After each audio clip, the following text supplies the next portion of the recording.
احمد صدیق رضوی۔ مزید اچھی سے اچھی اسلامک ویڈیو دیکھنے کے لیے یوٹیوب چینل احمد صدیق رضوی کو سبسکرائب کریں اور دیے ہوئے بیل والے آئیکن کو بھی پریس کریں تاکہ ہر نئی سے نئی آنے والی ویڈیو کا نوٹیفیکیشن آپ تک ضرور پہنچ سکے۔ شکریہ۔ بسم اللہ الرحمن الرحیم۔ معزز ناظرین، خاک پائے در مرشد حضور تاج الشریعہ محمد احمد صدیق رضوی چشتی حاضر خدمت ہوں۔ انشاءاللہ عز و جل آج ہم گفتگو کریں گے کہ واقعہ کربلا سے ہمیں کیا سبق ملتا ہے، کیا سبق ہمیں حاصل ہوتا ہے واقعہ کربلا سے۔ معزز ناظرین، راکب دوش مصطفیٰ جگر گوشائے سیدنا علی المرتضیٰ شیر خدا کرم اللہ وجہ الکریم، نور نظر سیدہ فاطمہ الزہرا رضی اللہ تعالی عنہا، سید الشہداء سلطان کربلا، امام علی مقام، امام عرش مقام، امام حسین رضی اللہ تعالی عنہ، آپ 5 شعبان المعظم سن 4 ہجری کو مدینہ منورہ میں پیدا ہوئے۔ آپ کی ولادت مبارک سے کچھ دن پہلے حضرت ام فضل رضی اللہ تعالی عنہا حضور صلی اللہ علیہ وسلم کی بارگاہ میں حاضر ہوئی، عرض کیا کہ یا رسول اللہ صلی اللہ علیہ وسلم، میں نے ایک بہت برا خواب دیکھا ہے جس کی وجہ سے میں پریشان ہوں۔ حضور صلی اللہ علیہ وسلم نے ارشاد فرمایا کہ بتاؤ تو نے کیا خواب دیکھا ہے؟ تو حضرت ام فضل رضی اللہ تعالی عنہا بیان کرتی ہیں کہ یا رسول اللہ صلی اللہ علیہ وسلم کہ میں نے خواب میں یہ دیکھا ہے کہ آپ کے جسم مبارک کا ایک ٹکڑا آپ کے جسم سے جدا ہوا اور میری جولی میں آ گیا۔ جب وہ آپ کے جسم مبارک کا ٹکڑا میری جولی میں آیا تو اس وجہ سے میں بہت زیادہ پریشان ہو گئی۔ حضور صلی اللہ علیہ وسلم نے یہ خواب سن کر ارشاد فرمایا یہ خواب کوئی پریشانی والا نہیں ہے۔ حضور صلی اللہ علیہ وسلم نے ارشاد فرمایا کہ اللہ تعالیٰ میری بیٹی سیدہ فاطمہ الزہرا رضی اللہ تعالی عنہا آپ کو اللہ تعالیٰ ایک بیٹا عطا فرمائے گا اور وہ بیٹا تمہاری گود میں کھیلے گا۔ یہ خواب سن کر حضور صلی اللہ علیہ وسلم نے جب یہ تعبیر ارشاد فرمائی تو حضرت ام فضل رضی اللہ تعالی عنہ خوش ہو گئی۔ اس سے یہ پتہ چلتا ہے کہ حضور صلی اللہ علیہ وسلم کے جسم کا حصہ حضرت ام فضل کی گود میں آنا اس بات کی دلیل ہے کہ حضور صلی اللہ علیہ وسلم کو اپنے نواسے کے ساتھ کتنا ہی پیار تھا۔ حضرت ام فضل رضی اللہ تعالیٰ عنہ بیان کرتی ہیں کہ امام علی مقام کی ولادت باسعادت کے بعد میں حضور صلی اللہ علیہ وسلم کی بارگاہ میں حاضر ہوئی تو حضور صلی اللہ علیہ وسلم کے چشمان مقدس سے آنسو جاری تھے۔ تو میں نے پوچھا یا رسول اللہ صلی اللہ علیہ وسلم آپ کی آنکھوں سے آنسو کیوں جاری ہیں؟ تو حضور صلی اللہ علیہ وسلم نے ارشاد فرمایا کہ ابھی جبریل علیہ السلام حاضر ہوئے ہیں اور انہوں نے یہ خبر دی ہے کہ آپ کا یہ نواسہ میدان کربلا میں ظلماً شہید کر دیا جائے گا۔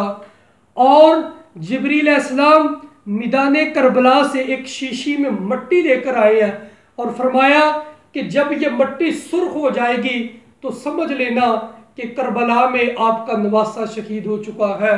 اس سے یہ ثابت ہوتا ہے کہ امام علی مقام کی ولادت باسعادت کے ساتھ ہی آپ کی شہادت کی خبریں بھی مشہور ہو چکی تھی۔ پھر وہ بھی وقت آیا کہ حضرت سیدنا امیر معاویہ رضی اللہ تعالیٰ عنہ کے وصال کے بعد جب یزید تخت نشین ہوا تو یزید نے امام علی مقام کو پیغام بھیجا کہ میں تخت نشین ہو چکا ہوں، آؤ اور میرے ہاتھ میں آ کر بیعت کرو۔ حضرات ذی احتشام معزز ناظرین، اب میں یہ بات واضح کر دینا چاہتا ہوں، اب یہ میں بیان کرنے جا رہا ہوں کہ واقعہ کربلا سے ہمیں کیا کیا سبق ملتا ہے۔ جب امام علی مقام کے پاس یزید کا یہ پیغام پہنچا کہ یزید یہ کہہ رہا ہے کہ میرے ہاتھ پہ بیعت کرو، تو امام علی مقام نے فرمایا نہیں، یزید ایک بد کردار شخص ہے، یزید زانی ہے، یزید شرابی ہے، وہ فاسق ہے، وہ فاجر ہے، وہ بے نماز ہے۔ معزز ناظرین، امام علی مقام نے فرمایا کہ میں جو علی المرتضیٰ کا خون ہوں، میں جو امام الانبیاء کا نواسہ ہوں، ایسا شخص جو دین کی حدود کو کراس کرتا ہے، ایسا شخص جو کتوں اور بندروں کا شوقین ہے، ایسا شخص جو ناچ گانے باجے کا شوقین ہے، میں جگر گوشہ علی المرتضیٰ اس لائن کے ہاتھ میں ہاتھ نہیں دوں گا، میں کبھی بھی اس کی بیعت نہیں کروں گا۔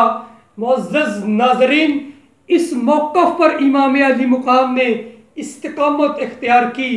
جب امام علی مقام کا یہ پیغام یزید کے دربار میں پہنچا کہ امام علی مقام امام حسین رضی اللہ تعالیٰ عنہ میری بیعت کرنے سے انکار کر رہے ہیں، جب یزید کو یہ پیغام پہنچا تو اس نے طرح طرح کے ہیلے وسیلے شروع کر دیے۔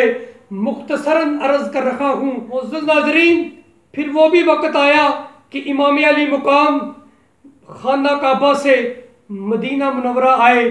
مدینہ منورہ سے جب یزید نے مزید پیغامات بھیجنے شروع کر دیے، جب یزید نے اپنے قاصدوں کے ذریعے تنگ کرنا شروع کر دیا، تو امام علی مقام نے جو شہادت کی خبر نانا مصطفیٰ کو جبریل علیہ السلام نے دی تھی، جو شہادت کی باتیں مشہور ہو رہی تھیں، اسی سفر کے لیے امام علی مقام نے کربلا کی طرف سفر کیا۔ بلاخر 10 محرم الحرام کو جگر گوشہ مصطفیٰ، راکب دوش مصطفیٰ، نور نظر سیدہ فاطمہ الزہرا، جگر گوشہ علی المرتضیٰ نے میدان کربلا میں اپنی شہادت پیش کر کے یہ ثابت کر دیا کہ قتل حسین اصل میں مرگ یزید ہے، اسلام زندہ ہوتا ہے ہر کربلا کے بعد، اسلام زندہ ہوتا ہے ہر کربلا کے بعد۔ معزز ناظرین، اب میں اصل موضوع کی طرف آ رہا ہوں کہ واقعہ کربلا سے ہمیں کیا سبق ملتا ہے۔ جو بھی واقعات پیش ہوئے وہ آپ علماء کرام سے سنتے رہتے ہیں، اللہ تعالیٰ صبح قیامت تک ہمیں سننے کی توفیق عطا فرمائے۔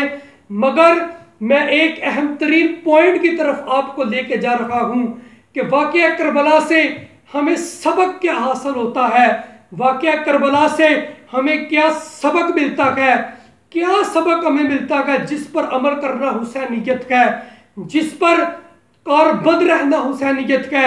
معزز ناظرین، واقعہ کربلا سے ہمیں صبر کا سبق ملتا ہے، واقعہ کربلا سے ہمیں یہ سبق حاصل ہوتا ہے کہ جب بھی کوئی مشکل وقت آ جائے اپنے ہاتھ سے صبر کا دامن نہیں جانے دینا۔ معزز ناظرین، امام علی مقام نے اپنا وطن چھوڑا، امام علی مقام نے بھوک اور پیاس برداشت کی، امام علی مقام نے اپنے خاندان والوں کو، اپنے جگر کے گوشوں کو میدان کربلا میں کٹتے ہوئے دیکھا، مگر امام علی مقام نے صبر کا دامن نہیں چھوڑا۔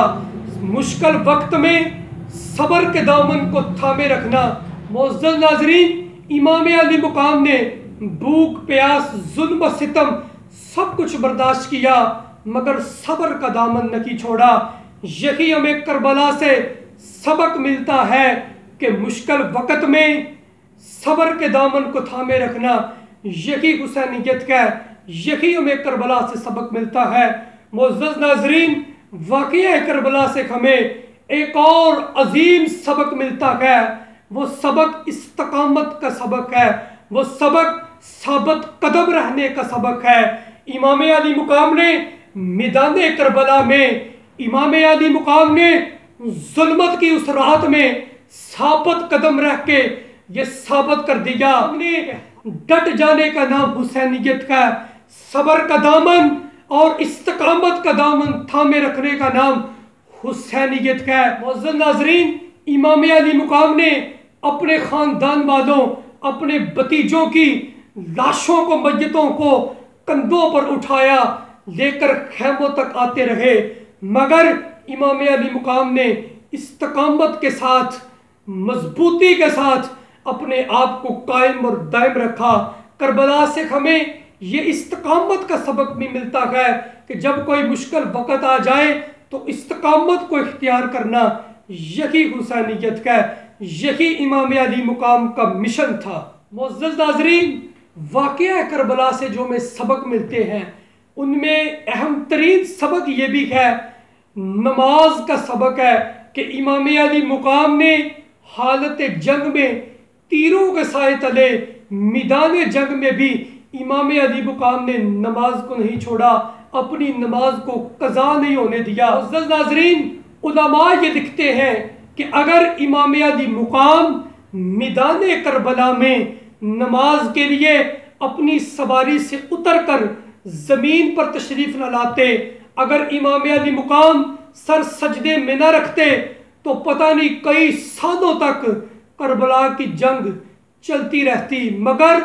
جب نماز کا وقت آیا تو امام علی مقام نے تیروں کے سائے میں، امام علی مقام نے ظلم اور جبر کے پہاڑ کے سامنے بھی امام علی مقام نے نماز کو نہیں چھوڑا۔ آپ نے اپنا سر سجدے میں رکھ کے یہ ثابت کر دیا کہ دین کو تھامے رکھنا، اسلام کو تھامے رکھنا، نماز کو تھامے رکھنا یہی حسینیت کا۔ معزز ناظرین، یزید نے لاکھوں آفریں کی کہ میں آپ کو فلاں علاقے کا گورنر بنا دوں گا، میں آپ کو فلاں عطا کر دوں گا، ہیرے جوہرات، میں آپ کو حکومت عطا کر دوں گا، مگر امام علی مقام نے فرمایا کہ میرا ہاتھ تیرے ہاتھ میں نہیں آ سکتا۔ سرداد نداد دست در دست یزید، حقہ کے بنا لا الہ است حسین۔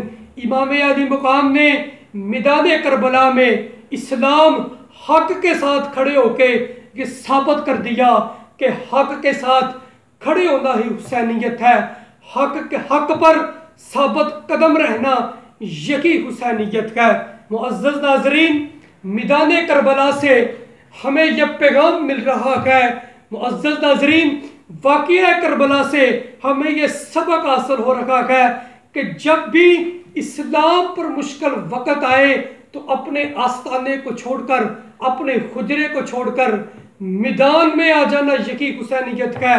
حضرات، میرا سوال ہے ان لوگوں سے جن کے سامنے اس ملک پاکستان میں اسلام پر کیا کیا حملے کیے گئے، مگر وہ اپنے اپنے حجروں میں ہی تشریف فرما رکھے۔ ارے امام علی مقام سے بڑا پیر کون ہے، اور مدینہ منورہ سے بڑا آستانہ کس جگہ پہ ہے؟ وہ آستانہ جو حضور صلی اللہ علیہ وسلم کا آستانہ ہے، اور وہ سجادہ نشین جو جگر گوشائے علی المرتضیٰ ہے، وہ سجادہ نشین جو نور نظر سیدہ فاطمہ الزہرا ہے، وہ سجادہ نشین جو نواسہ مصطفیٰ ہے۔ اتنی بڑی گدی کا سجادہ نشین ہونے کے باوجود بھی امام علی مقام نے جب اسلام پہ مشکل وقت آیا، جب دین پہ مشکل وقت آیا، جب اسلام کی خدوں کو کراس کرنے کی کوشش کی گئی تو امام علی مقام نے مدینہ منورہ چھوڑا، امام علی مقام نے اپنا آستانہ چھوڑا۔ کائنات کے اس پیر نے امام علی مقام، امام عرش مقام حضرت امام حسین رضی اللہ تعالیٰ عنہ نے میدان امن میں جا کر، میدان کربلا میں جا کر یہ ثابت کر دیا کہ جب مشکل وقت آئے تو اپنے آستانے سے نکل کر، اپنے حجرے سے نکل کر میدان جنگ میں آنا حسینیت کا ہے۔ جب دین پہ مشکل وقت آئے تو میدان امن میں آنے کا نام حسینیت کا ہے۔ اس لیے ہمیں واقعہ کربلا سے یہ بھی سبق ملتا ہے کہ دین پر مشکل وقت آنے پر جو دیندار ہیں ان کو چاہیے کہ وہ دین کی خاطر، اسلام کی خاطر میدان امن میں آئے۔ یہی حسینیت کا ہے، اسی کا نام مشن حسین ہے، اسی کا نام واقعہ کربلا ہے۔ یہی ہمیں واقعہ کربلا سے سبق ملتا ہے کہ جب دین پہ مشکل وقت آ جائے تو میدان امن میں آ جانے کا نام کی حسینیت ہے۔ معزز ناظرین، یہ جو چند پوائنٹ میں نے ذکر کیے ہیں، یہی ہمیں واقعہ کربلا سے سبق ملتا ہے، یہی ہمیں امام علی مقام سبق دے کر گئے ہیں۔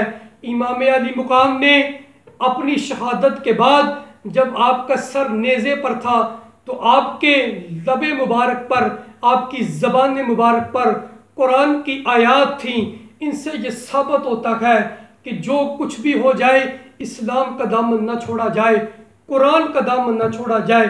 یہی ہمیں امام علی مقام نے سبق دیا ہے۔ معزز ناظرین، یہی امام علی مقام کی شہادت کا صدقہ ہے کہ آج 13.5 صدیاں کے قریب وقت گزر جانے کے بعد بھی لوگ اپنی ماؤں کو بھول گئے، لوگ اپنے باپ کو بھول گئے، لوگ اپنے عزیز و اقربا دوستوں کو بھول گئے، مگر آج بھی ہر زبان پہ امام علی مقام کا ذکر ہے۔ آج بھی ہر منبر و محراب سے مشن حسینیت کی آواز بلند ہو رکھی ہے۔ آج بھی ہر منبر پر داستان کربلا بیان ہو رکھی ہے۔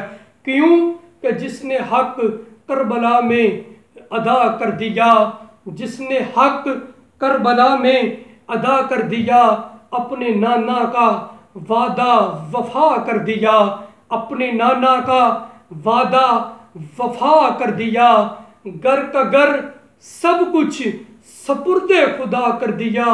اس حسین ابن حیدر پہ لاکھوں سلام، اس حسین ابن حیدر پہ لاکھوں سلام، اس حسین ابن حیدر پہ لاکھوں سلام۔